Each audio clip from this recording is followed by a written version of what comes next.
আগে ভালো করে সরিষার শাকটা সিদ্ধ করে নেবে, তারপরে পেঁয়াজ লঙ্কা ফোড়ন দিয়ে ভাজা করবে, একটু সামান্য চিনি দিবে, ভালো লাগবে। সবুজ, বলো, দেখছি তো, কোন কমেন্টটা দেখছি না তোমার? সবুজ, তুমি তো আছো, তুমি হাত তুলছো, দেখছি আমি।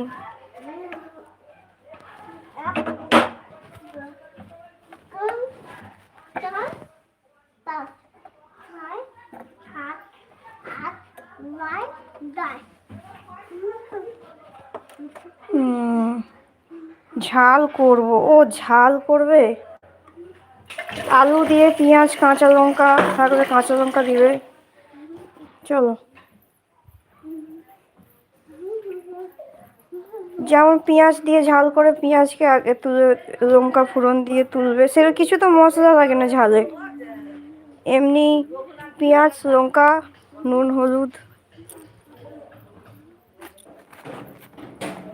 আলুকে যেমন ভাজা করে আলুকে ভাজা করে তার উপরেই পেঁয়াজ কাঁচা লঙ্কা থাকলে কাঁচা লঙ্কা দিয়ে দিবে, দিয়ে একটু নেড়ে শাক দিয়ে দিবে।